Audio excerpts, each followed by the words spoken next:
Sir, most welcome to our podcast and thank you for joining us today. Welcome.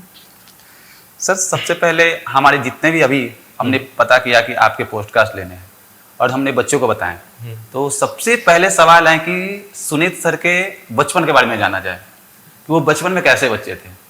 तो sir सबसे पहले मैं आपका चाइल्डहुड के बारे में जानना चाहता हूँ सर कि आप चाइल्डहुड में कैसे बच्चे थे सर। बचपन में आई वॉज वेरी इनोसेंट सा था, बट हाँ कुछ चीज़ें बहुत पसंद थी। क्रिकेट खेलना बहुत पसंद था, जैसे हर यहाँ पे सारे बच्चों को होता ही है। और but lately in around I would say 5th 6th के around then I started developing interest in maths and everything. तो उसके बाद धीरे धीरे स्टडीज़ में इंटरेस्ट अच्छा होने लगा एंड देन स्टडीज़ के लिए भी काफ़ी मतलब इंथुजियास्ट था। सर बचपन में पढ़ाई के अलावा और क्या क्या चीज़ करते थे? पढ़ाई के अलावा मोस्टली क्रिकेट, मतलब क्रिकेट वॉज मतलब वेरी फैसिनेटिंग टू मी। और ज़्यादा कुछ ऑप्शंस थे नहीं हमारे टाइम पे, उस टाइम पे तो बस मोस्टली क्रिकेट वगैरह खेलते थे। बट दोस्तों के साथ खेल वेल लिया, उसके लिए मार वार पड़ गई, थोड़ा बहुत इधर उधर घूम लिया, और उसके अलावा ज़्यादा कुछ ऑप्शन नहीं थे। खेल मतलब पढ़ना वॉज ऑल्सो मतलब इंटरेस्टिंग टू मी। मतलब I was very much interested और fascinated by these mathematics and stuff. तो बहुत सारे मेरे दोस्त थे और मेरे मतलब my friend circle was like that only कि जो 4-5 जो मैं उस वक्त डीएवी में था, तो मेरा फ्रेंड सर्कल भी ऐसा था कि सारे 4-5 टॉपर्स ही थे क्लास के। तो उन्हीं के अराउंड रहता था मैं, तो फिर वो वैसा ही इंथुसियाज्म हो जाता था कि ये करते हैं वो करते हैं इस टाइप से। सर आप स्कूल लाइफ में कभी बैक बेंचर थे? बैक बेंचर मतलब ऐसा नहीं है कि बैक बेंचर्स मतलब दोस्त नहीं है, मैं भी रहा हूँ, but mostly I would say no. क्या है ना कि बचपन में मतलब हर एक बच्चा एक टाइप ऑफ रिकग्निशन चेज करता है अगर उसको मिलने लगता है, तो मोस्टली मेरा ऑन द गुड साइड ही था कि मेरा एक इम्प्रेशन गुड है, तो वही मैं ट्राई भी करता था कि वही रहूँ। वो इनोसेंस मेंटेन भी था फॉर अ लॉन्ग टाइम। मतलब now days it is very rare I see in the students, but whenever I see it I like it because I have been that way. तो वो जो एक innocence था long way time तक मैंने उसको रखा था कि हाँ अच्छे से पढ़ना है, अच्छे से करनी है चीज़ें, बस। अच्छा सर, आप बचपन में मार्क्स के लिए पढ़ते थे स्कूल लाइफ में या नॉलेजमेंट के लिए? नहीं, उस वक्त इतनी समझ तो नहीं थी आई वुड से कि, और ना भी हो तो मतलब इट्स फाइन। मार्क्स तो वॉज इम्पॉर्टेंट क्राइटेरिया। मार्क्स कभी रिवार्डिंग भी होते थे, कभी पनिशिंग भी होते थे। तो आई वुड से 60-70% वेटेज दूंगा मैं मार्क्स को, एंड रिमेनिंग मैं वेटेज दूंगा वो इंटरेस्ट एंड नॉलेज के लिए। सर तो उसके अपने 10th किया डीएवी से, ठीक है। उसके बाद सर आपने 11th-12th में आईआईटी जाने का और जेई एडवांस क्रैक करने का सपना कहाँ से आया sir? Actually, it was like it goes way back. I was in 4th class. जब मैं 4th class में था, I was on a family trip with my parents. तो एक बार हम लोग नैनीताल में थे। तो नैनीताल में सीढ़ियों से उतर रहे थे, मैं थोड़ा आगे था, ऐसे दीदी के साथ खेल रहा था। तो उस वक्त पापा ने मतलब बातों बातों मम्मी से बोला कि मेरा बहुत मन है कि मेरा एक बेटा आईआईटी करे। अच्छा। तो I still remember that moment. I turned around, I said कि मैं आईआईटी करूँगा। तो और उस वक्त ऐसा कुछ समझ नहीं था कि आईआईटी होता है कि, इनफैक्ट बहुत लेट तक कुछ समझ नहीं आया ऐसा।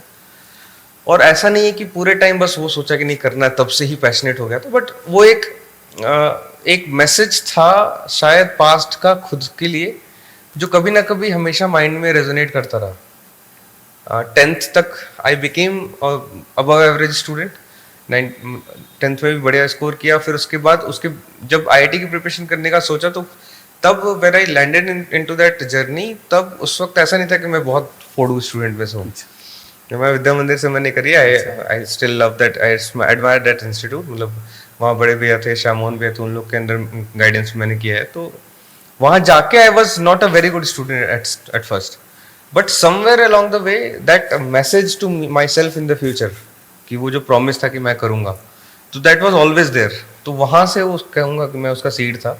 एंड जब प्रिपरेशन करते रहा, उसको रीइंफोर्स किया, खुद को पैशनेट बनाया और मेहनत की, और हो गया फिर फाइनली।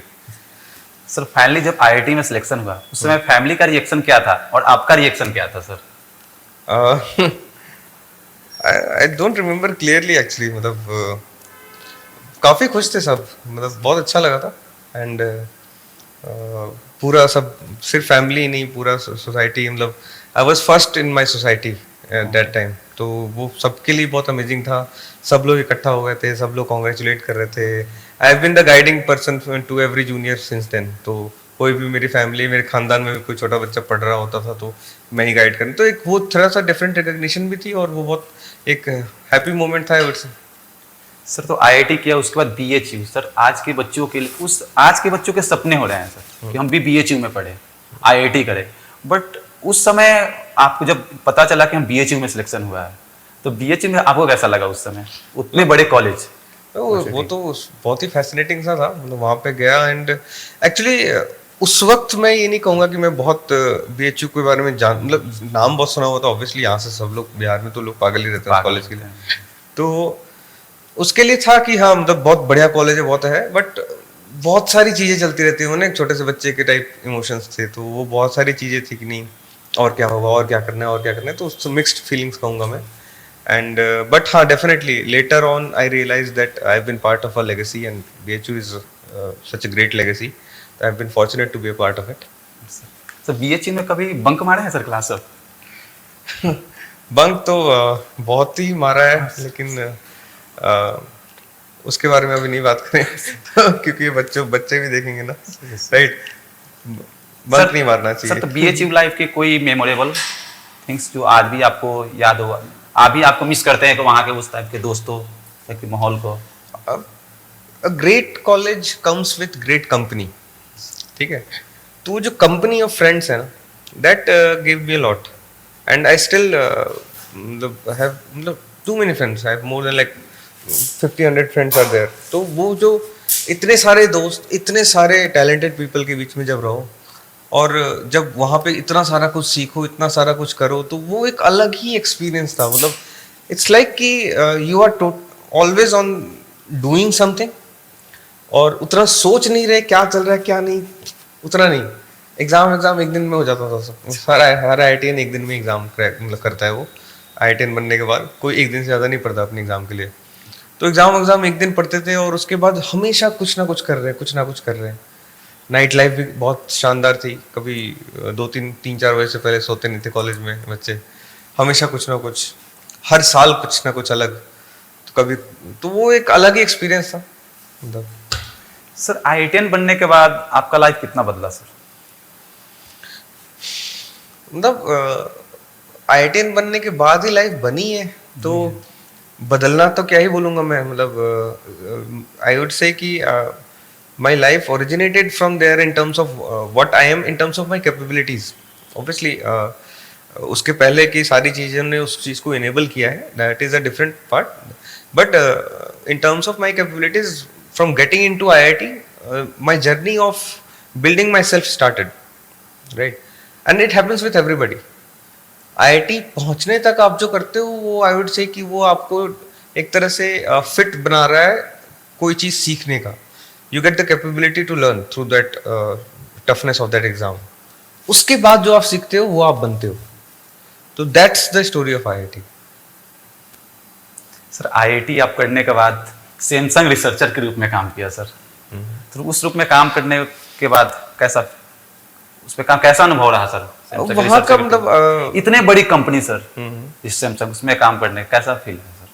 मतलब अच्छा फीलिंग था एंड बहुत ज़्यादा उधर एक्सप्लोर करने का मौका नहीं मिला because by the end of like 1.5 year I had decided कि मैं यूपीएससी की जर्नी पे जाना चाहता हूँ। उस पे भी मैं आने वाला हूँ सर उसके बाद। तो बट हाँ, उसके वहाँ पे गया, वहाँ पे फिर स्वॉन सिटी साउथ कोरिया में सैमसंग का हेडक्वार्टर्स है, वहाँ पे भी गया था, वहाँ पे कुछ टाइम रहा, काम किया। तो अलग एक्सपीरियंस, उस कंपनी ने भी काफ़ी सिखाया है मुझे, कॉर्पोरेट कल्चर के बारे में सिखाया, हाउ इट वर्क्स एंड कैसे चीज़ें चलती है दुनिया की। सैमसंग मतलब वहाँ का एक्सपीरियंस भी अलग था जब वहाँ गया। तो Samsung is a very big thing to South Korea, right? मतलब जो 2 कंपनीज ने साउथ कोरिया को फ्रॉम स्क्रैच बिल्ड किया उनमें से एक है। तो Samsung is quite coveted and revered there.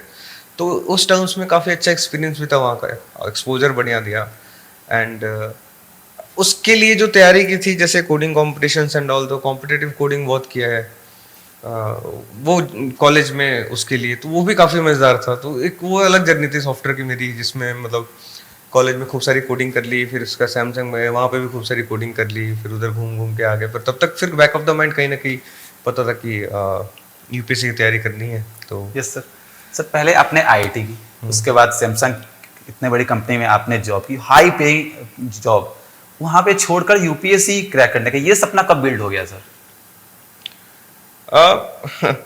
मतलब अगर मैं बोलूँगा तो ऐसा लगेगा कि बहुत इतना ज़्यादा सोचा हुआ था, बट ऐसा नहीं था। इनफैक्ट जब मेरा आईआईटी जब रिजल्ट आया था तो उस वक्त जब one reporter came to take my interview, तो दैट रिपोर्टर आस्क्ड कि आप क्या करना चाहते हो बड़े पे। I had said that I want to clear UPSC. तो वो उस वक्त एक बार सोचा था, कॉलेज भी डिसाइड करने टाइम एक बार सोचा था कि आगे जाके यूपीएससी करेंगे, बट फिर कॉलेज जाके वो कहीं ना कहीं वो सपना साइड हो गया था। बट क्या पता, जाने के बाद वो रियलाइज हुआ कि नहीं, करना चाहिए। I need to build something. I had a dream to have stars on my shoulder, and एक वो वर्दी का जो वो था ना कि सपना होता है कि वर्दी चाहिए, तो वो एक वर्दी वाला सपना था कि वर्दी पहनना है किसी ना किसी ने एक दिन। वो गन चलाने का सपना होता है कि एक दिन गन चलाएंगे, तो वो सारा चीज करने का अलग सपना था। फिर सोचा एक बार ट्राई करके देखते हैं, तो आई started my journey, UPSC journey in 2017. 2019 was the first exam, CAPFI, which I qualified. तो उसके बाद I was fortunate enough कि first attempt में हो गया, तो फिर उसके बाद वहाँ से दूसरी जर्नी स्टार्ट हो गई। सर आपके ऑल इंडिया में 33 थर्ड रैंक आए हुए थे सर। सर तो आईआईटी और यूपीएससी प्रिपरेशन में क्या फर्क है सर? बहुत ज़्यादा डिफरेंस है आई थिंक। इस पे तो मतलब we can like the thing is IIT is the test of innocence and UPSC is a test of maturity. IIT में आप कितने पागल होके आप अंधाधुंध मेहनत कितना कर सकते हो, दैट आईआईटी डिमांड्स। और UPSC is all about how much mature you are as a person in terms of thought process and everything. So that whole design is different. IIT is no doubt a tougher examination in terms of toughness, but the thing that requires that is complete different thing. In a sense, है ना, एक वो बच्चे की मासूमियत है जो उसको बोल दिया कि 200 क्वेश्चन दिन के करने हैं। तो जैसे अब मुझे I still remember in my IIT journey, एक हमारे जस्ट पिछले ईयर के टॉपर थे Anuj Kalia, he scored I think he was all India 24 that time. तो I was very big admirer of that person. तो he came and he just said कि अगर IIT पहुंचना है तो 14 घंटे डेली पढ़ लो, नहीं पहुंचो तो आ जाना मेरे घर, वो कर देना, सर कलम कर देना मेरा। That was his statement and I was like अगर ऐसा है तो फिर कर लेते हैं। And that then I become mad about studying. तो नॉट 14 आवर्स ऑब्वियसली, बट एकदम पागलों की तरफ 24/7 बस वही सोचा कि हाँ यही करना है, क्वेश्चन ही करने हैं, क्वेश्चन के बारे में सोचना है। तो वो इनोसेंस चाहिए। अभी आप जैसे अगर आप एक 26-27 साल के बच्चे, मतलब नॉट बच्चा कहूँगा, 26-27 साल के आदमी को अगर आप तुम ये बोलो कि तुम्हें कुछ सोचना ही नहीं है यूपीएससी की तैयारी के बारे के अलावा, तो ये पॉसिबल नहीं है, because he has too many things in that stage of his life. 26-27 साल का आदमी और 14-15 साल का बच्चा, this two are two different things. एक 14-15 साल के बच्चे के पास कुछ और सोचने की रिस्पॉन्सिबिलिटी नहीं है, राइट, बट एक 26-27 साल के आदमी के पास बहुत कुछ सोचने की रिस्पॉन्सिबिलिटी है। वो सोसाइटी का वेट, वो सब कुछ है कि मतलब बहुत कुछ हो जाता है। तो वो, और that requires maturity to handle. तो that is the difference between them. Sir success के लिए ज़्यादा टैलेंट जरूरी है या कंसिस्टेंसी? टैलेंट तो मतलब talent is very much overrated. Talent से कुछ नहीं होता। Maybe it gives you a good head start, but mostly the game of life or the games that we choose in life are a long term game. कोई ऐसा नहीं कि तुमने एक कोई भी ऐसा game, I don't think in terms of career देख लो कि एक दिन में मिल जाएगा कुछ। खाना नहीं बनाना सीखना है। खाना भी अगर अच्छा बनाना बहुत अच्छा लेवल का बनाना सीखना हो तो बहुत टाइम लगता होगा। मतलब इन टर्म्स ऑफ कि अगर जैसे मैं अगर अकेला कुछ के लिए छोटी मोटी चीज़ कुछ करना चाहूँ तो वो 1-2 दिन में अगर मैं टैलेंटेड हूँ तो सीख के कर सकता हूँ, राइट, बहुत अच्छा कर सकता हूँ। But in terms of career as in mostly the games that we are playing in life are long game, and long term game में talent is at very lower level, और consistency, hard work, discipline, these are the most important thing. Sir students को competitive exam के लिए क्या mindset रखना चाहिए? Sir आपने इतने सारे कॉम्पिटिटिव एग्जाम फेस किए हैं सर, तो आप इसका अपना एक्सपीरियंस सर कुछ बताइए सर। आई थिंक देखो सबसे ज़्यादा इम्पोर्टेंट ये रहता है ना कि स्टूडेंट अपने आप को कितना चैलेंज करता है। मैं तुम्हें मतलब सिंपल डिफरेंस बता देता हूँ कि जैसे एक गुड रैंकर और एक एवरेज रैंकर और एक लो रैंकर में क्या डिफरेंस होता है?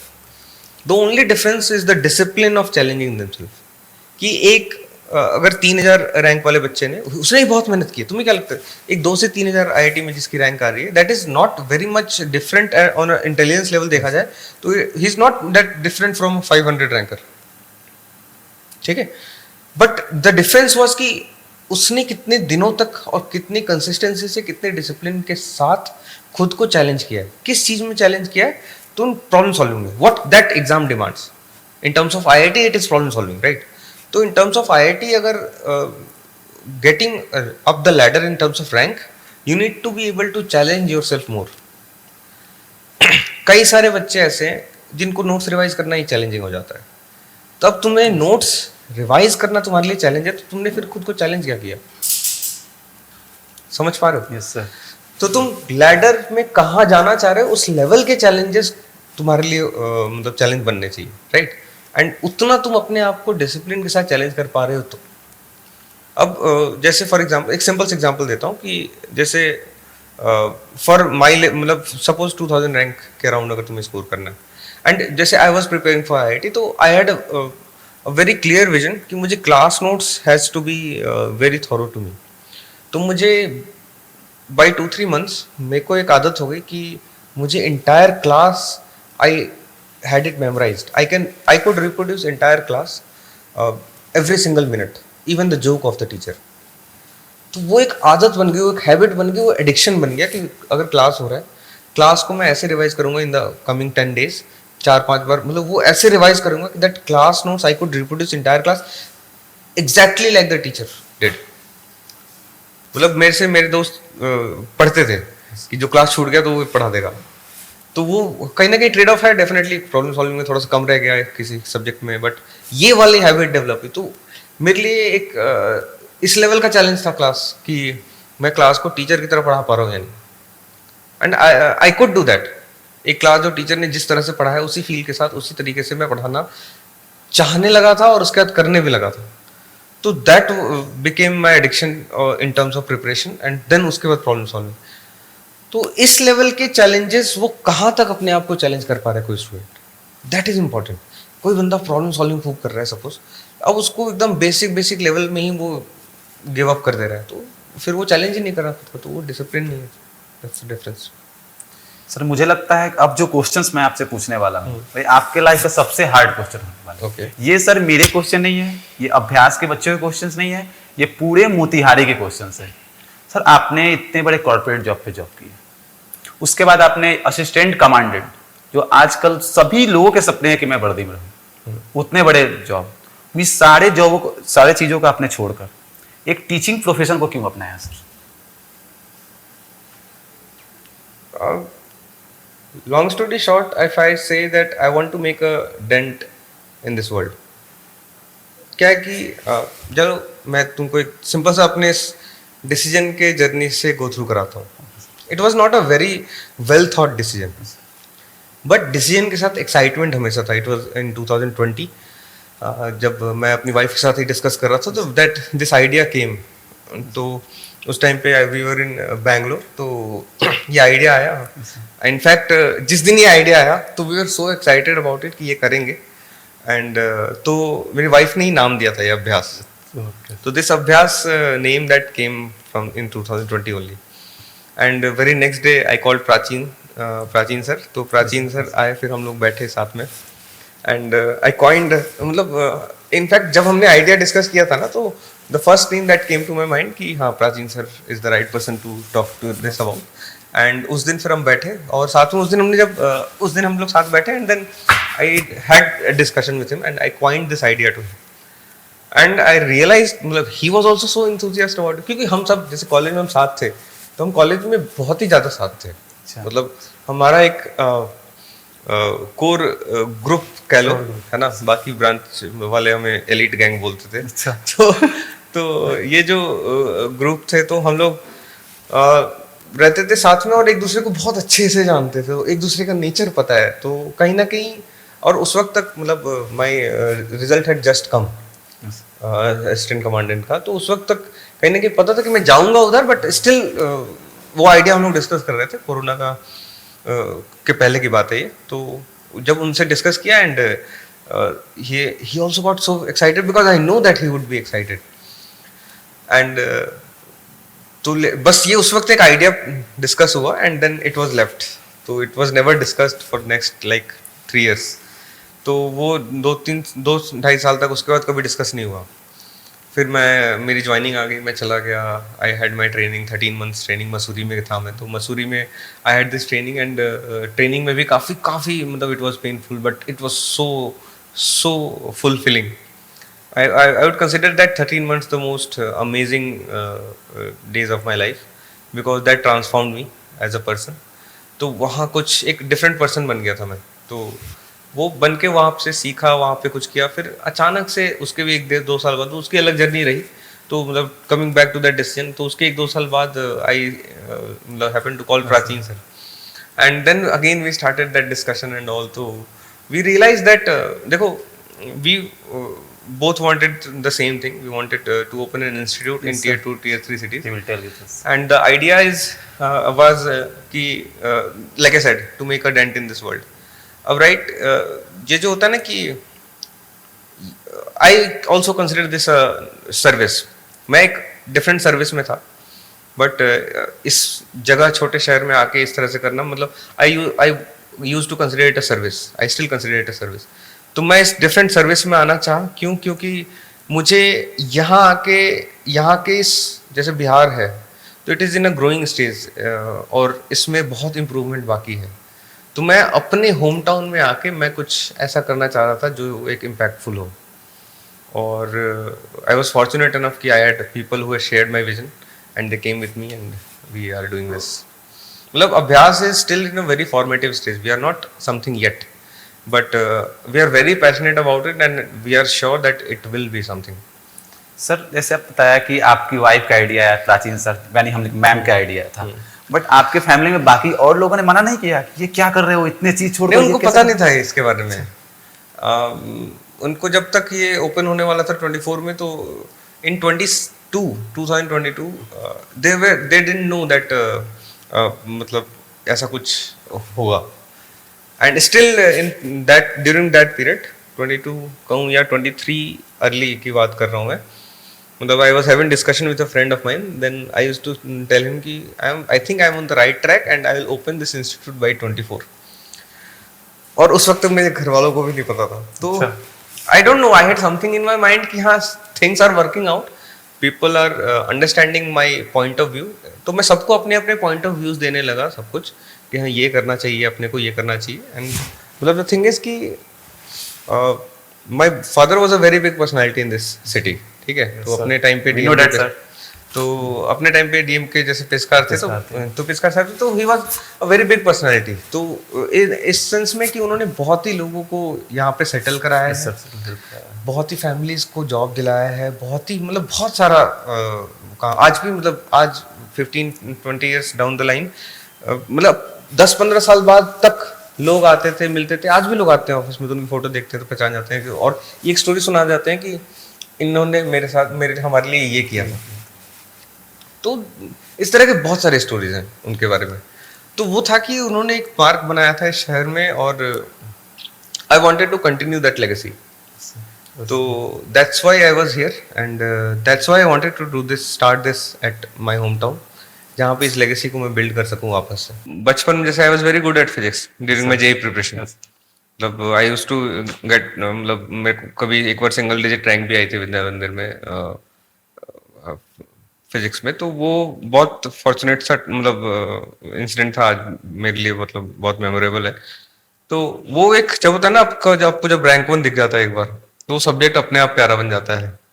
तो वो था कि उस सब्जेक्ट में और पढ़ना है, तो उस सब्जेक्ट पे बहुत मेहनत करता था मैं। तो सब्जेक्ट बहुत अच्छा था पहले से ही एंड मैथ्स बीच में अच्छी हो गई। तो जब मैथ्स एक अच्छा हो जाता है ना तो एक बेस अच्छा प्रिपेयर हो जाता है टू लर्न गुड फिजिक्स। तो उसके बाद जब फिजिक्स में घुसा तो फिर बहुत ज्यादा इंटरेस्ट बनने लग गया। बहुत सारी किताबें पढ़ी, रिचर्ड फाइनमैन को फॉलो किया, he is a great physicist. तो इस तरह से इंटरेस्ट डेवलप हुआ, फिर बच्चों को पढ़ाने लगा तो और मजा आने लग गया बस। सर जैसे आजकल के बच्चे, जैसे मैंने सर मोतिहारी से ही पढ़ाई की, तो मोतिहारी के जितने भी अभी इंस्टीट्यूट है सर, कोई भी इंस्टीट्यूट या कोचिंग संस्थान है सर, वहां पे बच्चे फिजिक्स से बहुत डरते हैं। क्यों डरते हैं कि वहां पे उस लेवल का टीचर ही आज तक नहीं है। अभी भी सर 2-3 साल से, अब मैं अभ्यास को छोड़ दूं, एक आईटीएल फिजिक्स का टीचर को छोड़ दूं, तो बाकी अभी भी मोतिहारी में ऐसे कोई टीचर नहीं जो फिजिक्स बच्चे को अच्छे से पढ़ा पाए, क्योंकि वो बच्चे डर रहे हैं फिजिक्स से। सर अभी मार्केट में जाता हूँ, मेरे स्टूडेंट मिलते हैं, कितने दोस्त मिलते हैं यार फिजिक्स के लिए मेरा भाई के पास कोई बच्चा टीचर ही नहीं है, ऐसा नहीं है। अब आप 2-3 साल से सर अभ्यास में इतने लेवल पे सर फिजिक्स बच्चे को पढ़ा रहे हैं, इतना हाई लेवल पे। अभी बाहर के कुछ बच्चे थे, आप हमारे इंस्टीट्यूट के बच्चे, हरे हरे टी शर्ट वाले, सर नाम नहीं लूंगा, और नोट्स देखे सर फिजिक्स, मतलब इतने लेवल 8-9 के बच्चे को इतने हाई लेवल के इतने फिजिक्स पढ़ाए जा रहे हैं। तो सर उस पे आप कैसे इसको लेवल को मेंटेन किए सर? छोटे सर मोतिहारी शहरों में सर 2-3 चीजों ने बहुत हेल्प करी। हमने काफी फिल्टर आउट रखा है एडमिशन प्रोसेस, तो जिसकी वजह से काफी क्वालिटी बच्चे आए। दूसरी चीज की मतलब पहले से एक मेंटालिटी बन गई यहाँ पे आने वालों में that there is going to be the preparation is going to be tough. इसमें मल्टीपल चीजों ने हेल्प किया। तो फर्स्ट ईयर जब हमने रन किया था ना यहाँ पे, तो हमने करिकुलम काफी टफ एफर्ट वाइज रखा था, क्योंकि हमें वो बच्चे मिले जिन्होंने, पहला साल था तो जिन्होंने पढ़ना अभी सीखा नहीं है, जिन्होंने पढ़ना कैसे होता है पैशनेटली वो जाना ही नहीं है। तो वैसे बच्चों को पढ़ना सिखाना वॉज अ चैलेंजिंग थिंग। क्या पढ़ना है, कैसे पढ़ाना है, वो तो बात की बात है। बच्चों को एक पढ़ने का डिसिप्लिन होता है ना, कि जैसे कि कोई सब्जेक्ट पढ़ाया जा रहा है तो उस चीज को रिटेन करने के लिए अपना एफर्ट दो। अब जैसे तुम्हें कुछ पढ़ना है या मुझे कुछ पढ़ना है, तो मेरा एक अपने रिटेन करने का प्रोसेस होगा कि हाँ मैं इस चीज को इतने टाइम बाद रिवाइज करूंगा, फिर इतने टाइम बाद रिवाइज। तो हर एक बच्चे का एक रिटेन करने का, बच्चों को यहाँ पे रिटेन करने का प्रोसेस ही नहीं पता खुद का। हर एक बच्चे का अलग होगा, राइट। किसी को 2 बार में रिटेन हो जाता हो, किसी को 10 बार में रिटेन हो जाता हो। लेकिन उन बच्चों का क्या, जिनको आइडिया ही नहीं है कि कैसे रिटेन होगा, घबराए हुए से कैसे पता होगा। तो ये वाला जो है ना कि पढ़ने का डिसिप्लिन क्रिएट किया। फिर आफ्टर दैट क्या हुआ कि जब वो डिसिप्लिन बन गया एक टाइम बाद, तो उस डिसिप्लिन बनने के बाद क्या होता है कि बच्चे वैसे आने लग गए कि हाँ यहाँ पे पढ़ाई वैसी होती है, यहाँ पे फाउंडेशन। अब जैसे 9th के फाउंडेशन या देखोगे यहाँ पे 8-9 के फाउंडेशन में, तो फाउंडेशन में मेरा बिलीफ ये होता है कि ऐसा नहीं कि आप 11th की सारी चीजें उठा के पढ़ा दो, 12th की सारी चीजें उठा के पढ़ा दो। फाउंडेशन का मतलब ये होता है कि आप कुछ फाउंडेशनल टॉपिक्स लो और उसको मतलब एक्सट्रीम चैलेंजिंग बनाओ बच्चे के लिए, और बच्चा उस चीज में अपने आप को चैलेंज कर पाए। फॉर एग्जांपल फिजिक्स में आई वुड से कि 8-9th में ग्राफ्स की अंडरस्टैंडिंग बहुत इंपॉर्टेंट है एज अ फाउंडेशन टॉपिक। तो ग्राफ्स में I can train a student in physics of class 8-9 till JEE level, तो उसको कर सकता हूं मैं, और वो उस चीज समझेगा, उसको रिटेन भी करेगा, और उसकी अंडरस्टैंडिंग बाकी जगह काम भी आएगी। तो graph is a foundational topic. ऐसे ही कुछ मैथ्स के कुछ जैसे कैलकुलस जो मैथमेटिकल टूल्स है, that is a foundational topic. उसको यूज करके जो है जैसे कैसे ग्राफ से फंक्शंस की अंडरस्टैंडिंग है, मतलब ये सारी चीजें जो है ना फिजिक्स में जब जब यूज होती हैं, मतलब मोशन जैसे चैप्टर्स में, तो ये बहुत ही फाउंडेशनल चीजें हैं और ये बच्चों को कराई जा सकती हैं। तो इस तरह से हमने एक कल्चर डेवलप किया कि हम ये सारी चीजें पढ़ाएंगे, जो कि नहीं था कहीं, मतलब तो जब ये पढ़ाना स्टार्ट किया तो, और फॉर्चुनेटली मैंने जब बताया उस फिल्ट्रेशन प्रोसेस की वजह से हमारे पास बच्चे भी बहुत अच्छे थे, तो बच्चों ने बहुत इंटरेस्ट दिखाया इसमें, और उस वजह से ये जो पढ़ाई का लेवल है ना, हमारा एकदम वाइब मैच हो गया कि हाँ यहाँ पे इस टाइप को पढ़ाते हैं, मैं इस टाइप का पढ़ाता हूँ। उनको दिमाग में था कि यहाँ इस टाइप को पढ़ाते हैं, यहाँ जाते हैं इस एडवांस लेवल तक पढ़ेंगे, और उन्हें मजा आने लग गया। तो वो है कि वाइब मैच कर गया। दूसरी चीज देखो, I would be lying if I say that physics is not tough. ठीक है, physics is tough, let's be real, physics tough है। और आई थिंक मेरे हिसाब से जो बोलता है कि फिजिक्स बहुत आसान है, वो भी गलत करता है बच्चों के साथ। Physics is challenging, physics is meant to be challenging, and the purpose of physics is to challenge you. तुम्हें, अगर तुम अपने आप को चैलेंज ही नहीं कर रहे हो फिजिक्स में, तो तुम अपने आप को फिजिक्स में ग्रो ही नहीं कर रहे हो। तो अगर वो फिर बहुत आसान आसान सरफेस पे चीजें अगर मैं करा दूं और फिर उसका छोड़ दूं, तो वो फिर मीनिंगफुल नहीं रह जाता बच्चों के लिए, एक वैल्यू एडिशन नहीं रह जाता। तो मेरा काम क्या है कि मैं उस चैलेंजिंग चीज को कितना इंटरेस्टिंग बना सकता हूं, और दूसरी चीज उनके रिटेंशन को कितना मॉनिटर कर सकता हूं। That retention part I would से is around 60-70% of the work. तो हमारे जो कोर्स का जब भी स्टार्ट होता है ना, तो स्टार्टिंग 2-3 महीने बच्चों के लिए बहुत टफ पड़ता है। वो इसलिए बिकॉज बच्चा समझ तो रहा है क्लास में, वो तो यार देखो अच्छा सब पढ़ा सकते हैं, मेरे हिसाब से कोई भी अच्छा पढ़ा सकता है, और आईआईटी टीचर तो अच्छा पढ़ाएगा ही, अच्छा वो तो बेर मिनिमम है, अच्छा सब पढ़ा सकते हैं। बट मेरा ये काम है कि मेरे यहाँ जो अच्छा पढ़ रहा है, ठीक है, जो समझ रहा है, वो कहाँ तक पहुंच पा रहा है, कहाँ तक रिटेन कर पा रहा है, वो मुझे सेंस होना चाहिए। अब मेरे इंस्टीट्यूट में जितने बच्चे हैं ना, नेम मतलब किसी भी एक सिंगल बच्चे को उठा के देख पकड़ लो, मैं उसके बारे में बता सकता हूँ कि ये कौन सा सब्जेक्ट कितने रिटेन कर पाता है, कितना नहीं कर पाता है, उसको कितना एफर्ट चाहिए, कितना कुछ। तो जब इस तरह की मॉनिटरिंग ऐड हो जाती है ना, तो फिर वो अपने आप इनहेंस होने लगता है। थोड़ा स्टार्टिंग में पेनफुल होता है, बट एक टाइम बाद बच्चे फिर खुद एंजॉय करने लगते हैं। और उस लेवल तक ना पढ़ाना, आई वुड से, इज अ क्राइम। जब उस एग्जाम का पर्पस है, अब जेई मेंस है, आसान नहीं है, नीट आसान नहीं है, जे एडवांस चलो अलग बात करते हैं, अलग है, वो तो पता ही है सबको टफ है, लेकिन जेई मेंस भी आसान नहीं है। और नीट फिजिक्स कभी आसान हो जाता है, पेपर ऐसा सुनने में आता है, लेकिन उस आसान पेपर में भी फिर परफेक्शन चाहिए ना, बिकॉज एग्जाम इज रिलेटिव, तुम्हें तो रिलेटिव एग्जाम देना है ना। तो वो जो type of questions that when when you are in sitting in that exam hall, तो तब वो क्वेश्चंस आसान नहीं लगते। उस एग्जाम टेम्परामेंट को अगर तुम फील करो, the question feel tougher then they are. तो a student, be it JEE means NEET, they must be trained up to a level higher than the required level, right? उनको एक थोड़ा सा higher level पे अगर आप train करोगे, तो ही जाके वो उस बेयर मिनिमम माइंडसेट में अपना अच्छा परफॉर्म कर पाएंगे। समझ पा रहे हो? तो वो होता है ना कि कितना ज्यादा तुम उनको उस चीज से ट्रेन कर पा रहे हो, दैट इज वेरी इंपॉर्टेंट। कितना चैलेंजिंग बना पा रहे हो, दैट इज वेरी इंपॉर्टेंट। अब जैसे तुमने कहा कि वो नोट्स, मुझे भी स्टोरी पता Yes, है, sir. ये वो जो नोट्स मांग के देख रहे थे, अच्छा इतना लेवल क्यों पढ़ा रहे हैं। इनफैक्ट वो 12th के स्टूडेंट के साथ भी हुआ था। तो वो सिंपल सा लॉजिक ये है कि मैं अगर ये ना पढ़ाऊं तो गलत कर रहा हूँ, यस सर। है ना। मेरे पढ़ाए हुए नोट्स का रेफरेंस वो दिखना चाहिए कि हाँ, इसके पढ़ाए हुए नोट्स से सारी चीजें होती हैं। तो मैं वो नहीं पढ़ाऊँ, वो चैलेंजिंग चीजें नहीं कराऊँ, तो वो गलत करूंगा मैं, राइट। सर मैंने अपने चेतन सर से भी एक क्वेश्चन किए थे, प्राचीन सर से भी किए थे, और आपसे भी वही क्वेश्चन कर रहा हूँ सर। सर हमारे इंस्टीट्यूट का एक खास बात है कि क्लास 6 हो, 7 हो या जेई मेंस हो, सभी को एक आईआईटीएन ही क्लास, आईआईटीएन ही पढ़ाएंगे सर। तो क्या आगे भी इस लेवल को आप मेंटेन रखेंगे कि क्लास 6 को भी आईआईटीएन ही पढ़ाएंगे? यस, बिल्कुल। मतलब जैसे हमने एक जब स्टार्ट में, इनफैक्ट जब हमने पहली बार इस चीज को डिस्कस किया था ना, तब भी हमने नाम जब रखा था अभ्यास आईआईटी, तो Abhyas was my wife's idea and IIT I added from myself. That was a symbol. IIT is not like कि यहाँ पे सिर्फ आईआईटी की तैयारी होती, नीट भी होती है, सबको पता है। तो IIT was a symbol that this institute is not going to compromise with quality. IIT was that symbol. सिर्फ वो नाम से ये नहीं है कि आईआईटी की तैयारी कर रही है एंड ऑल। तो वो हमारे लिए वो था। तो हमने एक चीज डिसाइड किया कि अब जैसे देखो, पढ़ाने में ना सबसे ज्यादा इंपॉर्टेंट है बच्चे का भरोसा, Yes. बच्चे का फेथ। अगर एक बच्चा एक जजमेंट वाले माइंडसेट के साथ आता है, तो वो पहले वो जज करके ऑब्वियसली वो स्वे अवे हो जाएगा। मेरी क्लास में कोई बच्चा बैठेगा तो मुझे इतना कॉन्फिडेंस है कि डेफिनेटली, बट मैं चाह रहा हूँ कि जब वो बच्चा सीखने आया ना, उसके मन में कोई डाउट ना हो, डे 1 से लर्निंग कर रहा हो। तो जब वो, अब मान लो तुम सोचो कि 5 टीचर जिनको तुम नहीं जानते हो, तुम्हें पता है कि ये बंदा आईआईटीएन है, तुम किससे पढ़ना चाहोगे? तो तुम खुद बोलोगे कि नहीं, मैं इस टीचर से पढ़ना चाहूंगा। तो वो इस लाइक कि हमने सोचा कि फिर एक लेगेसी बनाते हैं और आईआईटीएन टीचर्स को ही रखेंगे, उन्हें ही ट्रेन करेंगे। तो हमने एक वो नो ब्रेकिंग रूल सा बना दिया कि जिसने आईआईटी जेईई क्वालिफाई किया है, रैंकर है, और मतलब या आईआईटी से पढ़ा है, आईआईटी से मास्टर्स भी किया हो, तो मतलब इट्स लाइक ये कैटेगरी था कि association with IIT was important to be a teacher in this institute. And that वो जो छोटे से बच्चे होते हैं ना, 6-7, मेरे हिसाब से उनके लिए तो और ज्यादा इंपॉर्टेंट है, because they very look up to it us. जब वो हमसे पढ़ते हैं, तो मैंने बताया ना कि अच्छा कोई भी पढ़ा सकता है, बट वो हमारे यहाँ क्यों आ रहे हैं, तो वो इंस्पायर होने आ रहे हैं। Yes sir, inspire.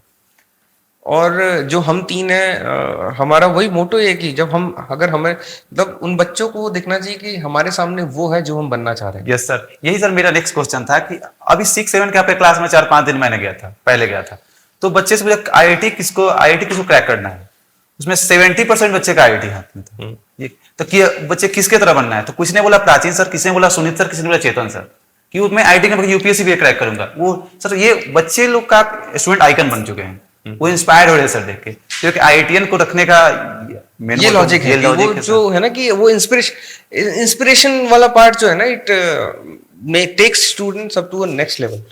क्या होता है कि आप अपने मैक्सिमम मोटिवेशन से दे सकते हो, बहुत चीजें हैं, लेकिन what inspires you to go beyond that, तो वो जो बियॉन्ड योर लेवल पहुंचने के लिए बच्चों को इंस्पायर कर पाना, तो ये टैग बहुत हेल्प करता है उसमें। सर आज के पढ़ाई के लिए बच्चों के लिए सेल्फ स्टडी कितना जरूरी है सर? सेल्फ स्टडी कितना जरूरी है, तो मतलब self study is the only thing that matters. Self study, इसमें तो कोई डाउट नहीं होना चाहिए कि बच्चों को पढ़ाना और उनको स्टेप्स देना और कि हाँ ये करके आना है, वो तो एक इम्पॉर्टेंट रोल है ही, बट उसके बाद 90% of the work is the self study that the student does. Sir mobile addiction से स्टूडेंट कैसे बचे अभी? मोबाइल एडिक्शन दो तरीके हैं, एक बहुत टफ है। तो टफ इज कि आप खुद के अंदर एक मोटिवेशन लाओ, खुद के अंदर एक जील लाओ कि मुझे नहीं करनी और फिर मत करो। That is the discipline that it requires and it is very tough.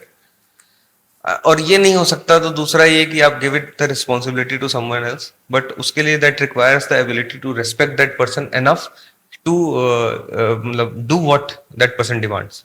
अगर आप if you interest that to your parents और योर मतलब कलीग्स और योर टीचर और आई वुड से कि फ्रेंड्स, मतलब जो भी भाई बहन हो, कजिन है उनको, तो अगर किसी को भी आप ये इंटरेस्ट करते हो कि यार मुझे यूज मत करने देना, तो उनको रेस्पेक्ट आपको इनफ करना पड़ेगा कि जब वो मना करे तो आप छोड़ दो।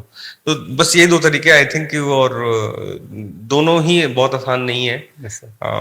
द बेस्ट वे इज कि parents take the blame and don't give it to the students. मतलब क्या होता है ना कि बच्चों को मोबाइल फोन ना देना, बच्चों को उनका जो है ना कि जो उनकी शैतानियां वो नहीं करने देने के लिए पेरेंट्स को विलन बनना पड़ता है। And slowly parents are drifting away from that role. Becoming villain in the part of a student life is very important role for a parent, for a teacher, कि अगर वो पेरेंट वो villain नहीं बन पाएगा तो वो बच्चा खुद को विलन बनाएगा ना अपने फेलियर के लिए, राइट? सर हम लोग नेक्स्ट सेगमेंट की तरफ बढ़ते हैं। सर नेक्स्ट सेगमेंट है रैपिड फायर राउंड। रेडी है सर? ठीक है सर। आईआईटी बीएचयू या सैमसंग? IIT BHU. फिजिक्स या मैथमेटिक्स? फिजिक्स। सर रिसर्च या टीचिंग? टीचिंग। सर बुक्स या यूट्यूब? बुक्स। ऑनलाइन टीचिंग या offline teaching? Offline teaching. Student या टीचर? स्टूडेंट। सर सक्सेस या हैप्पीनेस? हैप्पीनेस। कोटा या small city education? Small city education.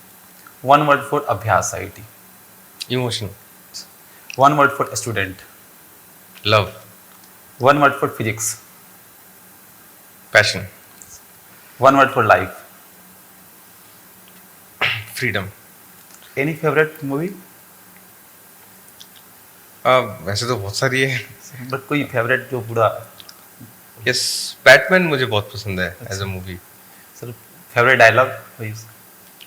Batman में Batman the dark knight rises में एक scene होता है, वो डायलॉग मुझे बहुत पसंद है। जैसे क्या होता है कि बेन गौतम जो सिटी है बैटमैन के में तुमको पता होगा, तो वहाँ पे काफ़ी उसके पहले जोकर को हराया होता है बैटमैन ने, 7-8 साल से कुछ शांति रहती है। तो उस शांति के बाद बेन आता है, तो 7-8 साल से जब गौतम को बैटमैन की जरूरत नहीं थी तो बैटमैन रुक गया था, थम गया था। तो उसने अपनी ट्रेनिंग बंद कर दी थी, वो कोई चैलेंज नहीं कर रहा था उसने, तो ही बिकेम मतलब वीक इन दैट सेंस। तो जब बेन आया and Batman again rose up and went to Bane, तो उससे जब लड़ने गया तो बेन उसको खूब धोता है।